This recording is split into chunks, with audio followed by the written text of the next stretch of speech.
Welcome back, everybody. It's Kenny with the Healing Homestead. I'm out here by the chicken coop today. We're gonna try to process some chickens. So I'm just gonna be getting stuff set up on how we're gonna do them, and hopefully it works. I mean, this is my first time doing this. Delena's done chicken processing before, so it's bound to be an adventure, but it's cold outside. So if it looks like I'm cold, or if I'm sniffling my nose, it's because I'm freezing. So it's supposed to be up above freezing today afternoon, and then the next few days. But we're gonna try to get it going today, in hopes that if we can't get it finished today, that we at least got a roll on it for the up and coming days that are gonna be warm enough to do it. So I'll try to get some content of me building our little kill station, and then we'll just see what happens from there. All right.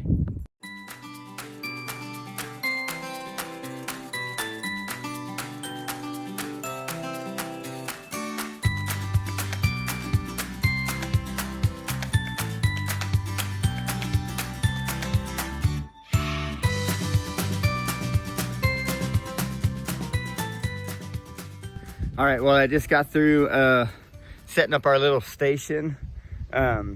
It's still pretty cold outside, so we're gonna have to wait for it to warm up a little bit. We do have the yard spigot out here that will give us water.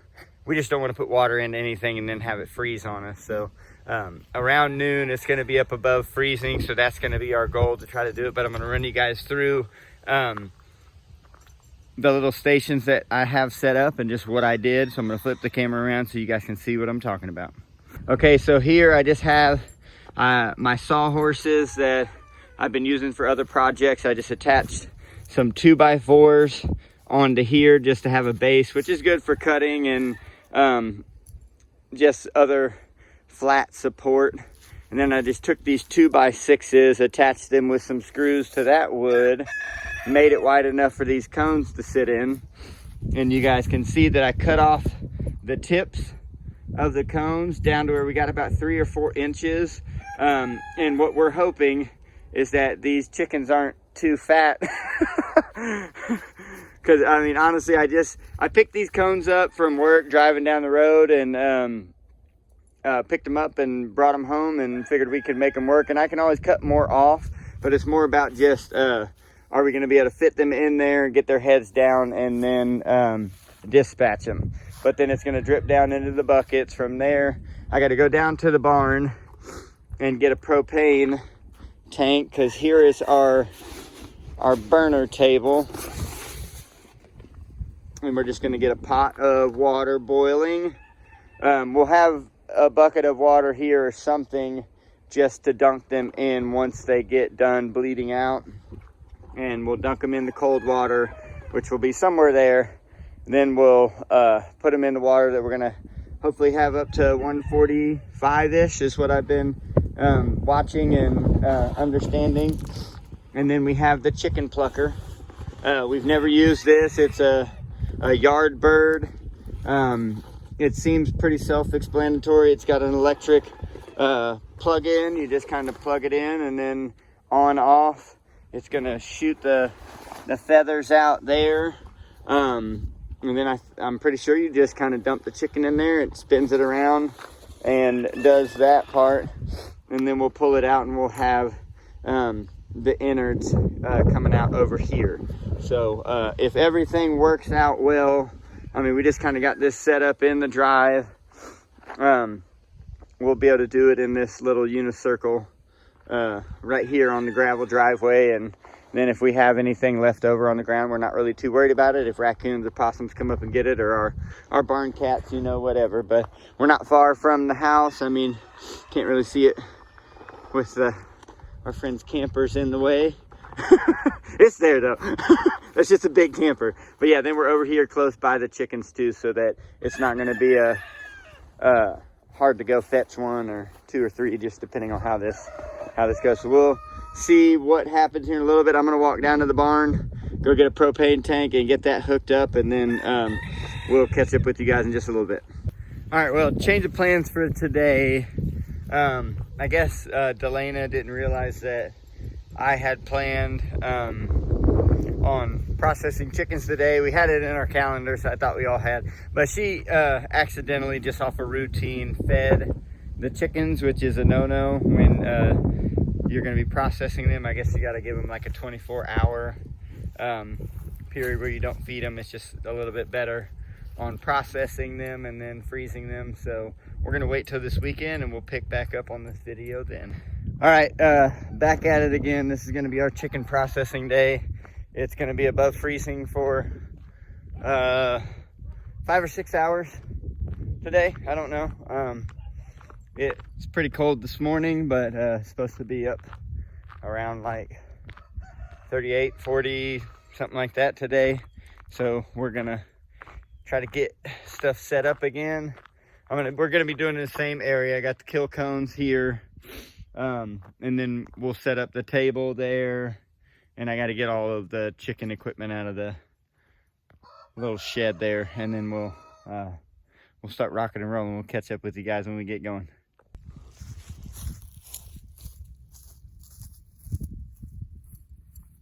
Okay, so here is our station. We have it set up. Excuse me. I'm gonna get the water boiling, try to get all this set up, and we have a friend that's coming over to help us, but we're going to do this on time lapse. I know that we may not be able to air everything on here, so I'm going to put a block or a piece of wood over here in front of the kill cones, so that if there's anything that's messy or gory, we're not getting blocked or censored. But this should give you guys a full view of what we're doing. It'll just be in high speed. This is my first time doing it, so I'm excited. I know Megan and Delana have experience. They helped one of our pastors process some of his chickens a few years back. And other than that, we're going to try to get everybody involved. Mila and Addie. Caden will be running around out here too, but it's bound to be exciting.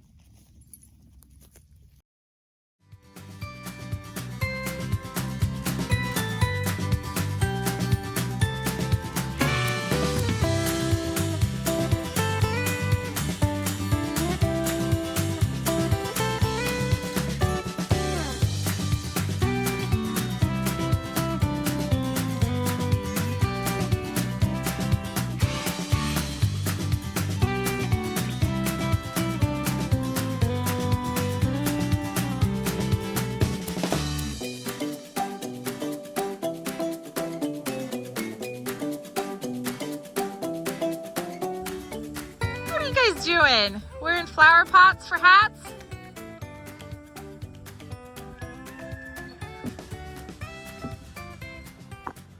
Hey guys. Yeah, so we just wrapped up processing the chickens. We're wrapping it up as we're speaking, but figured we would let you guys know we did it. We did have a little bit of help. We definitely got better as we went. I know one mistake I made was I was dunking and scalding the chickens, and so I did it for a little bit too long on some of them, and the skin definitely turned a little yellowish and got scalded, and a couple of them tore inside the plucker. But you live and you learn, and I definitely got better. The last few that we did definitely came out a lot better. We also learned that these chickens aren't a very hardy bird. They looked big. I mean, before we plucked them, God, I was like, man, this one's gonna be a plump one. And then once we got all them feathers off of it, they definitely are not they're not meaty like you would expect. Some of them are. Some of them are. Now the breast isn't near as big, not at all. But they're not Cornish cross, so they're not supposed to be. But the thighs are pretty. Some of them are pretty big, even on the smaller birds. But getting inside the cavity to get like the intestines and all that stuff out with such a small bird, I had to learn a few tricks along the way. And our friend Stephanie, she wanted to come out and learn it because she's got some birds that she's going to be processing soon. And she has never done that before. And not that we're great teachers, but I think we all learned a little bit together, and that's part of the community part of this homesteading thing, is that I don't think either one of us here or anybody that was with us felt like they were professionals and knew all the answers for everything. But you know what, we figured it out and realized ways that made it easier, and honestly it went a lot faster. Like we had planned on the whole afternoon and evening, but it's like 3 o'clock now. I don't know what we started like noon. Yeah, so 3 hours, that's not bad. And I don't know how many birds we did. We did over 18. Okay, I'd say over 15 at least. Yeah. And these were extras. Like these birds were the leftovers from our laying. We got a unsexed 60 from McMurray, and so we probably got a 50-50, and we've lost some here and there due to predators or just randomness. But these were birds that weren't really doing anything for us. They're not laying, and so they were extra. We were having to pay for feed, and so now, even though they're smaller birds, they're going to feed us, and that's part of this process. So what's really cool about them too is they're small, so it's not like there's a lot of meat. There is a massive amount of fat on there. It's crazy. So I guess that's healthy. There's like the really healthy yellow fat that comes on those heritage breeds is so good for you, and it really makes a tastier bird. But from what I've heard. My phone, I was doing the time lapse just back here behind us, and I went and checked it probably after about an hour or so, and the phone was off, and so I don't know when it actually shut off, but hopefully there's some good video. This may be a short video. Well, we had everybody. We had Caden was out here for a little bit, then he started messing with the propane and everything, so we had Mila take him inside. And down for a nap. Yeah, and then Addie was out here helping Megan catch chickens so she could dispatch them, and then I was doing the dunking and the scalding, and then Stephanie and Delana were doing the rest of the innards, the outro and Mila, to the innards. Mila helped dunk them. You know, Addie surprised me because I underestimated her. She wanted to catch these chickens, and I'm like, they're roosters, they're mean, I don't know. And she did good. In fact, at one point she was like, I am a genius. She was kicking at them through the cage to kind of scare them back towards Megan, who was actually grabbing them and bringing them out to the kill cones. But yeah, we got some gritty kids, man. They're learning. And honestly, Mila was upset that she had to go lay Caden down. She wanted to keep working. We laugh at them when they come outside with no shoes or socks on the gravel.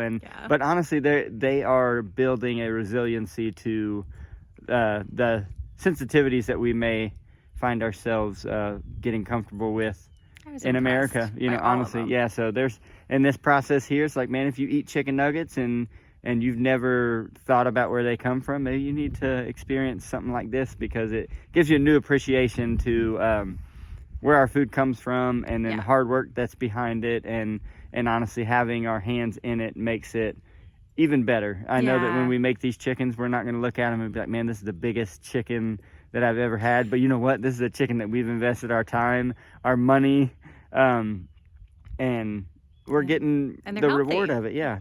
We know what we put into them and what they've been eating. So that's another thing. But our other chickens that we had from this flock are actually starting to lay too. So they are paying their rent, I guess you could say. They were freeloading for a little bit, and now we're getting eggs. We're getting lots of Polo eggs, so this is a good sign. Things are starting to get rolling. I'm actually getting ready to go put a little solar light that we ordered in the chicken coop, and then they've been laying in the nesting boxes that we built, and so they started laying, so we didn't have any chickens laying for the longest time. And in fact, we had a couple of chickens, maybe even the rooster, I'm not sure, was eating some of the eggs that were laid. But as soon as Kenny put that roosting box up there, or nesting box, that changed everything. They have been laying consistently since then. So and we're checking them a couple times a day, so it's giving them less time to sit there and get pecked at. Because I think curiosity with chickens, they just, if they're hungry and they start pecking at something and it tastes like food, they're gonna eat it. They are they're a cool animal, but there's some things they're like, man, they're survivors. I mean, they know what they're doing. But next year we'll probably try to do a little bit different with how we were rotationally moving them, or maybe get some in behind our grazing flock, our cows and our goats, to help clean up some of the manure and scratch that around and fertilize. And so we've got big plans. We're just we've got to move at our pace that we can handle right now. We were in the house, so that was the main thing for this year. And now we're really starting to focus on how are we going to provide and sustain for ourselves off of our land. And some of it's building that land up so that we can do that. But thank you guys for joining along with us. Hopefully this is exciting for you. It's definitely been fun for us, and we've surprised ourselves through it. So until next time, we will catch you guys. Thanks again for joining us on the Healing Homestead, and stay tuned. There's going to be more exciting stuff. Bye. Bye.